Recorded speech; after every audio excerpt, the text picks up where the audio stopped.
The top brands in the ACC agreeing to stay in the conference is really good for Utah. We're going to tell you why on today's Locked On Utes.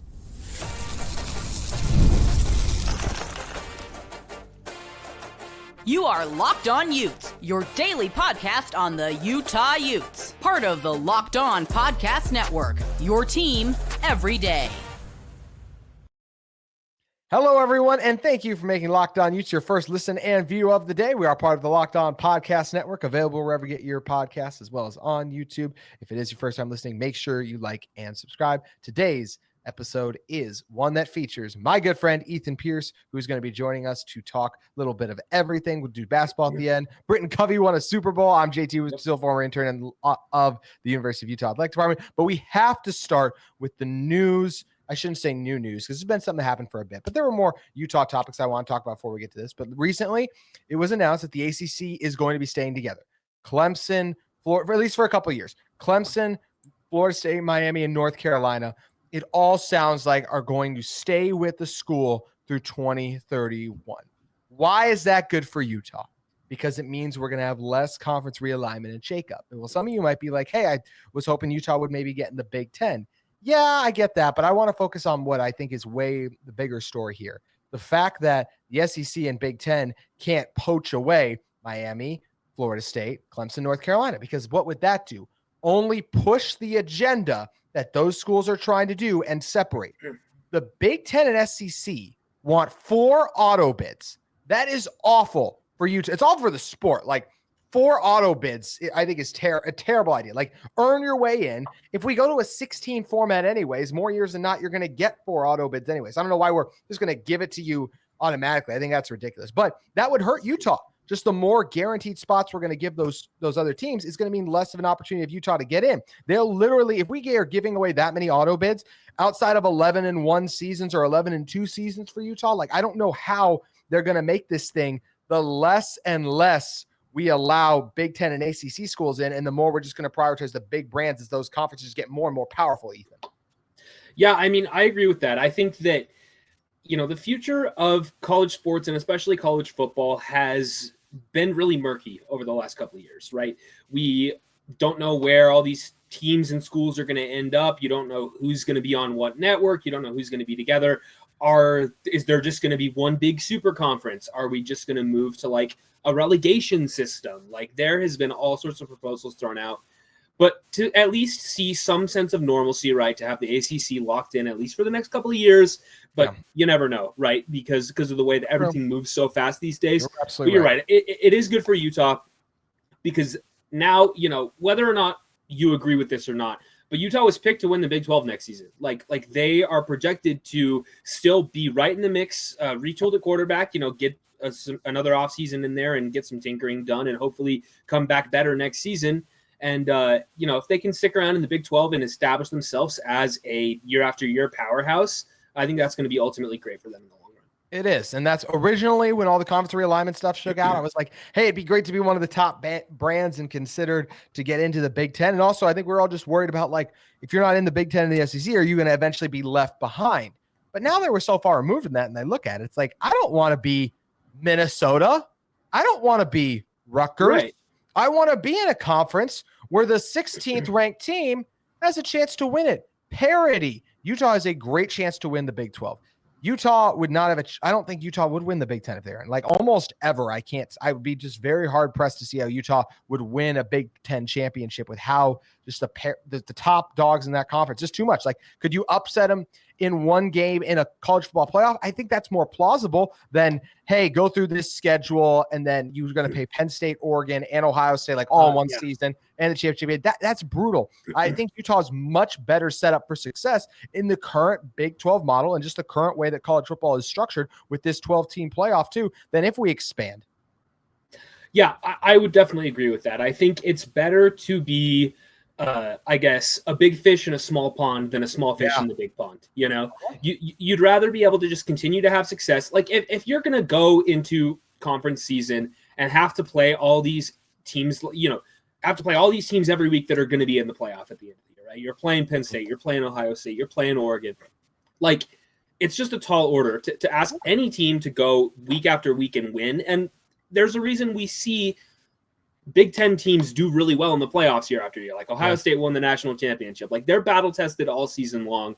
And so for the Utes, like I think at least for the short term, next couple seasons, you'd rather kind of try to stay in the Big 12 and, build it up from there and kind of see what you can do in this conference that is just not as good as some of these bigger conferences. Like that's just a fact. It's an absolute fact. I don't think Arizona State would have made the college football playoff if they played in the Big Ten. I think some of those teams, they would have gotten some losses and knocked out. But the beauty of this sport is Arizona State, because they proved to be the best team in the Big 12, they were able to round themselves into form and nearly topple Texas if it wasn't for a mistake or two. That is what Utah is more than capable of doing. Heck, they were right there with ASU, if not for a couple penalties too. So I'm glad that it's going to be a few years till we get more of this shaking up, because I do, like I said, I just feel like it would be bad for the sport if we get more auto bits for those conferences. I still, like Ethan, I just can't fathom still. Like, I know, I totally understand why the Big Ten and SEC want it, right? They want more power. They want their brands in.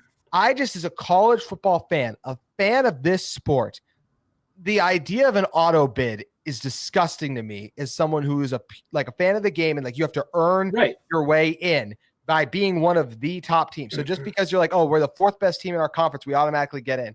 I hate that. I think you should automatically have it be where, hey, you have to be one of the best teams in your conference, work your way in there. You shouldn't just be guaranteed like, oh, as long as we can finish in the top four, we'll be fine. It's like, no, you need to win enough games to be fine. That's what sports is about. That's where auto bids, it sounds really, I really hate the idea. I really do. I totally agree with you. I think that, especially in a sport like college football, it matters. Like it's good for every game to matter, right? Like a lot of teams, often at the end of the season, we get into these conversations. There's a team that's really good, but maybe they have a bad loss early in the season against an inferior team, right? And it's like, okay, should we put them in the playoffs or not?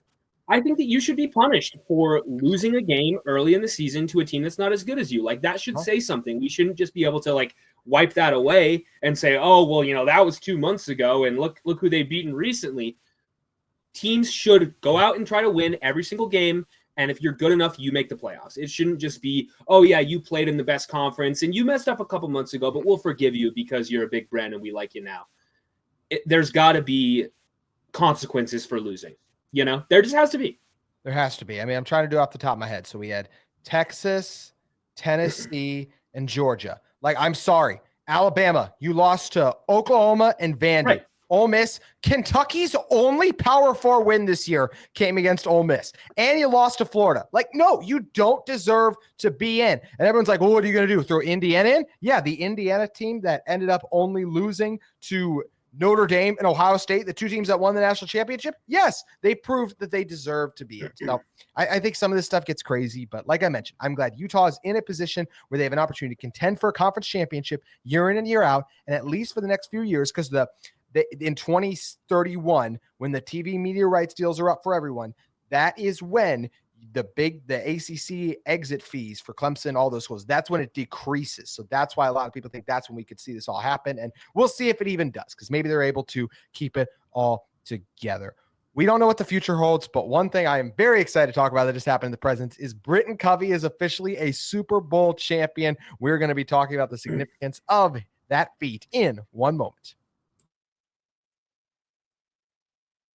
Today's episode of Locked On Utes is brought to you by Wayfair. After the holiday hustle, there's nothing like giving your home a little TLC. I always find that decluttering and refreshing my space helps me get back into a routine. Whether you're tidying up, cleaning out, or just want to give your space a new look to start the year, Wayfair is everything you need, all within your budget. I'm currently looking for furniture, and their huge selection makes it easy to find pieces that fit my style and budget. My favorite part, the free and hassle-free delivery, even for large items. Wayfair sites are so easy to navigate, and I found everything I need in no time. There's something for every style in every home, no matter your space or budget. Wayfair makes it easy to tackle your New Year's goals. If you're still able to keep them going, that's why you need to head over to Wayfair, because they have endless inspiration for your space. And Wayfair is always going to be able to help you out in a time crunch. The delivery fee, fast, hassle-free. Wayfair has your back. Give your home the refresh it needs with Wayfair. Head to wayfair.com right now. That's WAYFAIR.com. Wayfair, every style, every home. You can check out Wayfair today. All right, Ethan Pearce here with me. Ethan, Britton Covey's a Super Bowl champion. There are some sentences that just sound so great to say, and there are some guys that are just so easy to root for. When you think of Britton Covey, all the moments he's had throughout his career at Utah, the way he represented this university, I know he was hurt in the Super Bowl, but just the fact that he's a Super Bowl champion, I mean, that just makes me happy. I don't know how, if you're listening to this podcast, and I say, unless you're a Chiefs fan, and that base I understand. But outside of that, even if you are, how can you not at least smile that, okay, that guy deserves a Super Bowl ring? I'm so happy for Britton Covey. Yeah, I mean, I'm with you, man. I think Britton is just one of the best dudes that's ever put on that Utes uniform. Yeah. He's a legendary Ute for a reason, right? He's had some huge moments. You and I have been there for a couple. I remember a couple of years ago. There was a punt return against Oregon that was awesome. There was some moments in that game against USC. Britton Covey, has put that Utah jersey on with pride and repped them for a long time, and so glad to see him win. I remember, a couple of years ago when he was a rookie and the Eagles were in that game. 2 years ago, the last time, I was hoping that they would pull it off, not just because I dislike the Chiefs as a 49ers fan, but just hoping for Britton Covey to be able to get that ring and cement himself. And you're right, it does suck that he wasn't able to play in the Super Bowl or in the playoffs. He kind of had injuries all season long, which is unfortunate, but the fact that he was able to stick on that roster in the first place as an undrafted guy, coming in, making his impact felt every day in camp and earning that roster spot 3 years running now, and getting that Super Bowl ring, I think, is really impressive. It's incredibly impressive. Just a reminder of Britton Covey at Utah too, like some of the things he did. Ranks top 10 all time in punt returns, punt return yards, receptions, all-purpose yards, and receiving yards over 2,000. Led Utah in receiving 2015, 2018, and 2020. That's will never not be insane to me that he led the team in 2015. And also he was like up there in 21. I think Brant Keithy led the team. I think he was second. I think Devon Bailey was third, if I remember correctly on that one. So yeah, that's where it's just a heck of a career for Covey. And when I think of him, Ethan, I still think of the Rose Bowl, the return he had against Ohio State, probably is my top Covey moment. Would that be yours? I love that you mentioned the Oregon one too. Like right before the half, use the timeout. That was iconic too. I think the Oregon one has got to be it for me. Because that just like the stakes of that game and two great teams playing in Salt Lake City and just to in the first half like that was really, really awesome. I'm going to remember that one forever. Yeah, Witt intentionally calling a timeout just to give Covey a chance was special. And I cannot wait for Utah to just hopefully get their return game at least just somewhat back to that level. You can't find Britton Coveys. Those are incredibly hard to come by, but just a couple returns like that a year would be incredibly exciting. So it's awesome for Britton Covey, but also just having Britton Covey in the Super Bowl is awesome for Utah. 13 of the last 14 Super Bowls have featured at least one player who went to Utah. So of course, Ohio State, Oregon, those are the ones that have the most guys there.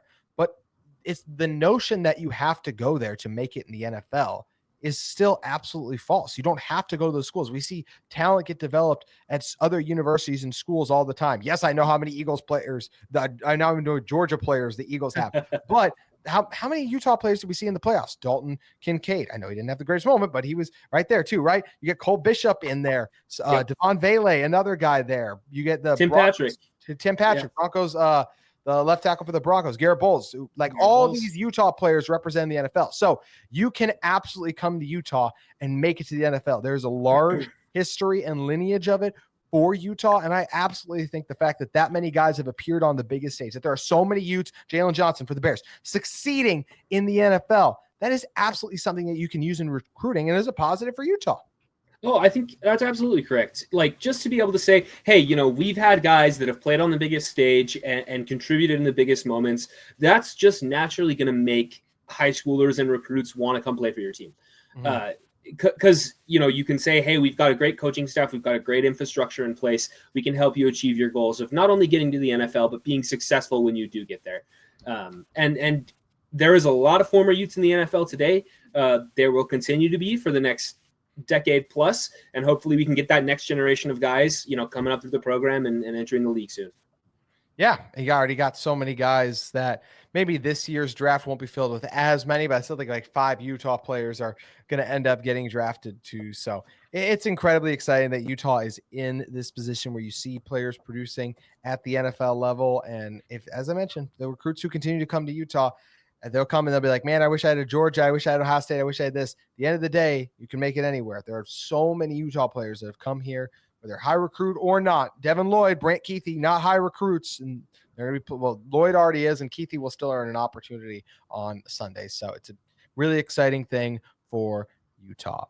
Now, switching over from football, let's talk a little bit of basketball here. Ethan Pearce. And look at this Utah men's basketball team. It's not amazing, Ethan, but honestly, all things considered, like Utah's 10th in the Big 12 right now. They were picked to finish worse than that. Yeah. They beat Colorado. No, Colorado's not great. Still beat them. And then you lose to West Virginia. It's on the road. I'm not disappointed by that. Like, they're 5-7 in conference play. I know it hasn't been amazing, but for what the expectations were, this is probably better than I thought it was going to be for the men's basketball team, right? Yeah, I mean, I think you do have to. I have to agree with that. I think that it's just the expectations were so low heading into the season that it's like, and I don't remember if I told you this before the season. I've talked with people about this. I expected the Utes to exceed expectations this year. That's not saying much, right? Because they were picked to finish 16th. So, like, if they end up at like 12th or 13th, they exceeded them, not that any fan is really going to be happy about that kind of a season. So I just think that the point that the Utes are in right now, it's just unfortunate. They have some good players. They have some guys that I think that, can stick around and potentially be difference makers for the next couple of years. We've had bright spots from Ezra Sarr this year, from Mike Sharov-Jomps this year. I know Gabe Madsen's graduating, but he's been a guy that's been around the program for a couple of years now and been good for them. They're just mediocre. And that's just the reality of where they're at. I don't even think it's coaching. I don't even really think it's recruiting. It's just like the guys that they have on this team are all good players. They obviously all belong at the college level, but it's just not going to win them very many games in this competitive of a conference. And it's just kind of it's a tough pill to swallow for Utes fans. And it just sucks that they haven't been good in such a long time. And hopefully we can see that turned around here pretty soon. Yeah, Gabe has led them in scoring most games, but the fact that you see so much like, oh, this is your leader in points this game, this is your leader in rebounds this game, like it's just not consistency. And that's what the best teams have. They have that consistency too. Ethan, if Utah is going to go on a run down the stretch here, unfortunately got Kansas and Kansas State coming up. And after you get now you do get on Tuesday, you get your go-to Cincinnati, a very winnable game for Utah after they already bested the Bearcats inside the Huntsman. But what do you think this team needs to do that they're not right now to hit their stride and maybe win a couple games in the Big 12 tourney? Well, I think you mentioned it. I think it's that consistency because we've seen the Utes do a lot of things well at points this season, right? We've seen them, there's been games where they've defended really well and got a win because of it. There's been games where they've shot the three really well and got a win. There's been games where they've rebounded really well and been able to win. But it's rare that we see them put all those things together and put together a complete performance where they're excelling in a bunch of different areas in order to beat a good team, because, I mean, probably the best team that they've beaten this year is BYU, maybe TCU. Yeah, probably. I would agree with that. That BYU game, I mean, it went to overtime and they were just missing free throws left and right. They were lucky to escape out of there with a win. Mm-hmm. So they need to just kind of get, all the phases of the game working in tandem and really put together a complete game start to finish from everyone on the roster if they're going to have a chance against teams like Kansas and Kansas State. Because you're right, Cincinnati, winnable game. UCF, winnable game. Arizona State, winnable game. BYU, you already beat them this season. Maybe you can do it again in Provo, right? But you also have Kansas. You have Kansas State on the schedule. You have Arizona on the schedule. You just lost to West Virginia. You got to play them again. Like, this conference is brutal. There is still time for them to, get on a nice little win streak and improve their seed for the tournament. The Big 12 tournament, that is. But as of right now, they're not going to be making March Madness at this rate. No, I don't see it either. Do you think, if I had to predict, I don't think they'll stay at 10. I think they'll probably fall down to 12 is where I'll say right now. Where do you think they'll end up at? Yeah, I mean, from what I remember, it's pretty bunched up. It is very much so. They're going to pull up the. They're going to get Kansas State, who's right there at 6-6 in conference play coming up this week. By the way, look, just like talking out loud about what's going on with Utah basketball. if this program in the NIL era is going to succeed, people are also going to have to support it better. And I understand the fans, and like a lot of you listening right now are like, well, they need to have a better product too. Like, I totally get that. But at the same time, like, there are tickets to get into this game for $2. Like, that kind of shows you the state of the program. And our change is going to come with Craig Smith. I mean, that could very, just this with the direction the program is kind of in right now, that's something that could very likely happen. But I'm not sure, regardless of who Utah brings in, that's going to change. I know they got to win in order to make that happen, but in the NIL era, I don't know if it's just going to be like, oh, win, then the support comes. The support might have to come before the wins do. Yeah, it's, you can blame Craig Smith all you want.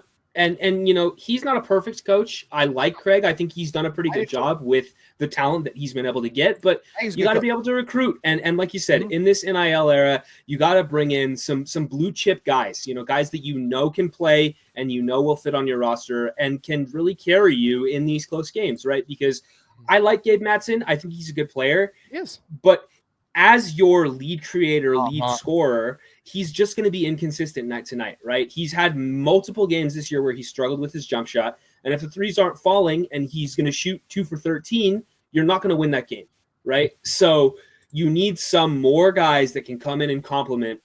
If Gabe Mattson was like the 3rd or 4th best player on this roster, they'd be awesome, right? But he is miscast as the lead guy. Yes. And that's just the result that you see is what happens when that happens, right? Like that, absolutely. Utah is going to be a mediocre team if they can't put everything together consistently, get some more guys in to help, alleviate the burden on their best scorers and really put it all together at all 3 levels. Yep. They actually have to. Real quick, so I said low, I think they'll finish like 12th or 10th right now. Where are you at with that?